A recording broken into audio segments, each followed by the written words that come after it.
You wouldn't, because why not pay for airbags, right, at $50? So you need to do a staged approach. You've got limited resources. We have more limits today than we ever had. So the point is, don't go for perfection, okay? Call it a day. Get to that 80%, and then figure out what your other little secret sauce is going to be to get that layered security. Because ultimately, from a probability mathematical perspective, okay, you're going to end up with better security. Okay, everybody read? So, not all data is the same, and not all people are the same, right? So, well, the bottom line is, well, can I tell you, I have an interesting job, and I also have a challenge. Guess what? Who do you think my boss is? I have no lack of clarity on that. Howard P. Milstein, the largest privately held bank in America. If Howard is happy, the world is all good. You directly report to him? Doesn't matter. He owns the bank. There's not a simple. You know, this is it. This is the easiest thing. I've never had such an easy situation. Okay, Port Authority, New York, 2 states, 2 governors can't even sit in a room together for 9 months to approve a budget. That is a challenge. Okay, the reason, you know, unfortunately the building isn't up is because, you know, I guess the Jewish thing, you need 10 Jewish men to have a ceremony, prayer ceremony. And there's an expression from tradition that says get 10 Jewish men in a room, you get 11 opinions. That's the thing I'm worried about.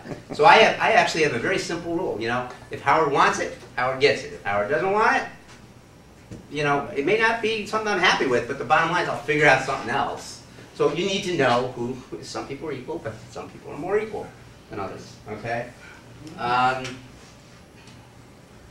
all users are the same, not all data are the same. We just talked about Tippett, right? So work with what you got. How many people are looking for the next best thing, like ADD kid, right? Have you really sat down and gone through, because I've done it. It's not fun, it's really a pain. But you're using McAfee, right? I can speak intelligently on every single configuration of that thing. I actually had them on their toes, because I said, what does this mean? Why would I select one versus the other? And I cannot tell you, like deer in a headlight. And the bottom line is, I know we improved our security for 5,000 desktops by going through that process. And I literally put it in a spreadsheet. I'm big on spreadsheets. People on my staff laugh. Because I'm like, let's put things in a spreadsheet. You know that they use Windows Firewall as the engine for their... Doesn't matter to me. I got a tool. I own it. I'm going to get the bang for the buck. And I'm not going to get caught. But my point would be, you got it. Take advantage of it. Okay? You can always talk about the next best thing. Remember those 8 guys rolling in the wrong direction? But, you know, there's always going to be the next product. I mean, you go to these shows. I was just at a show yesterday. It was insane. I go, I'm loyal. Let me tell you this. Once I know I got yours, I understand your product and how it works, you're going to have a hell of a time getting out. Okay? And the other guy coming in. You really have to be very much pissing me off. Okay? And unresponsive. I would suggest suites, though. There's only so many agents that can go on a desktop. So if you're a McAfee shop, guess what? I'm looking for that for DRM. I'm going toward Microsoft. So it's a McAfee, Windows, you know, Pillsbury Bake Off. I don't care who else is in the market. What I like about them is that they in fact work because the Windows Firewall is their engine. Basically, it works very well with Active Directory and managing all of your policies through. Now, guess what? They dumped Novell support. Yeah. Am I mad at them? Yeah. Absolutely, because now I have to look at Kaspersky. Yeah.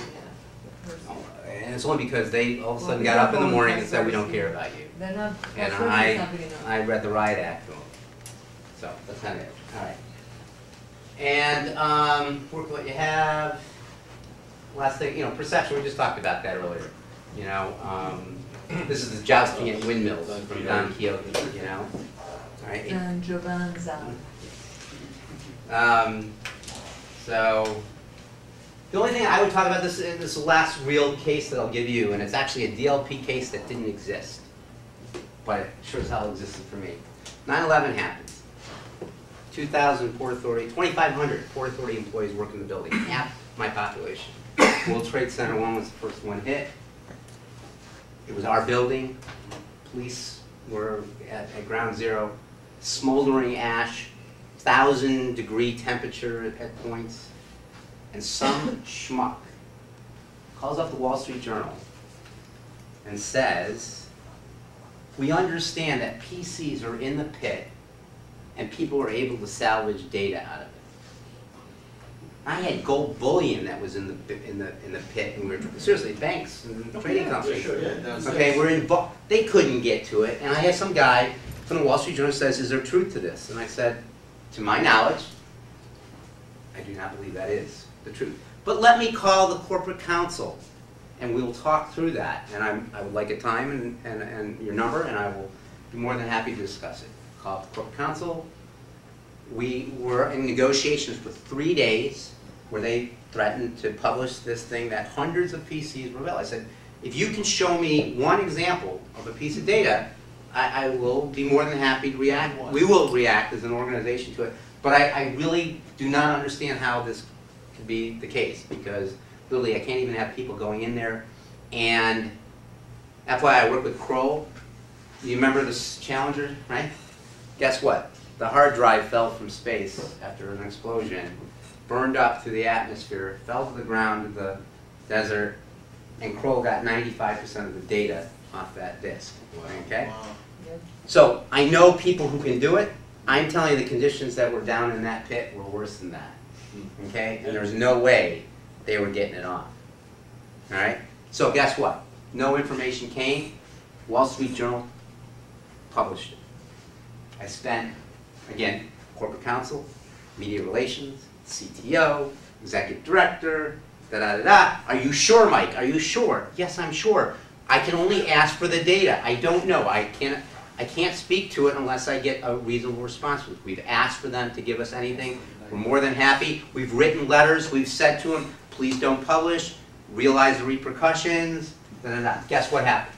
Some guy was in talking to us after 9/11, wanted to make a pitch for a new firewall environment, and thought it would be kind of cool to do this, and would build up. It was totally fictitious.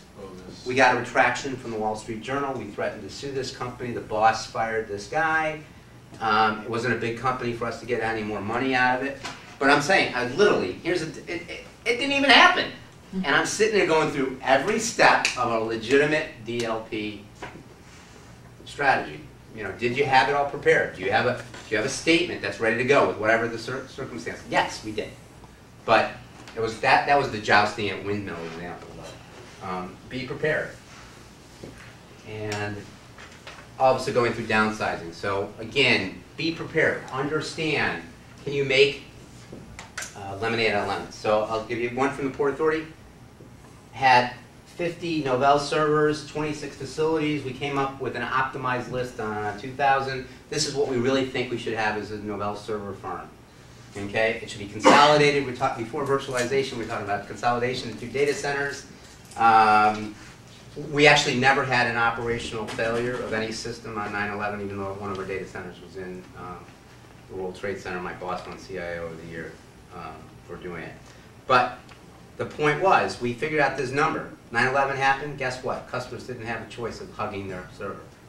We bought consolidated servers, not virtualized servers, consolidated servers. We got, instead of 19, we had 21 servers. That was making opportunity out of adversity. I walk into the joint at Emigrant. We had the largest downsizing in the company's history, 20%. No ifs, no ands, and buts. Across the board, I lost a security team that I didn't, you know, didn't even have a chance to make an assessment whether I was properly staffed in areas. I had to do it. So. This is a project you're in now, Emigrant? No, yeah, when I walked in a year and a half ago. And so, but the bottom line is, you need to know, take advantage of this though, all right? You can sit here and worry about what happened and a whole bit, which is, so I don't have SAP. I got to think about the cloud.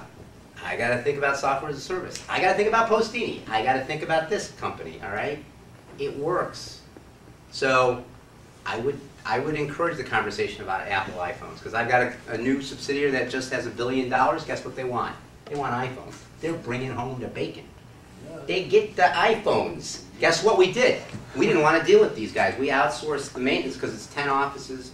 We have another company managing the entire $350 per PC per month. Microsoft Exchange instead of group-wise. They deploy. We're doing more maintenance on them than we wish. Guess what, though? They're not happy with the service. They would have been complaining to us. Now, they actually appreciate us more. We've had a year to kind of get our act together about what we're going to do.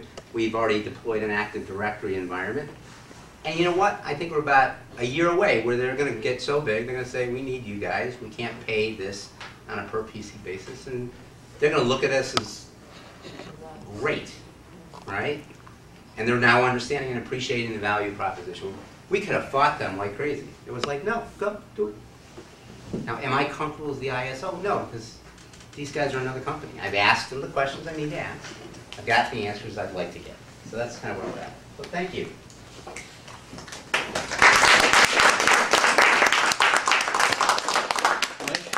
Once again, All right. thank you very much. Sorry, but the room is being taken over a little while, right? Good. Yeah, we gotta go. Yeah. All right, so let's do a couple.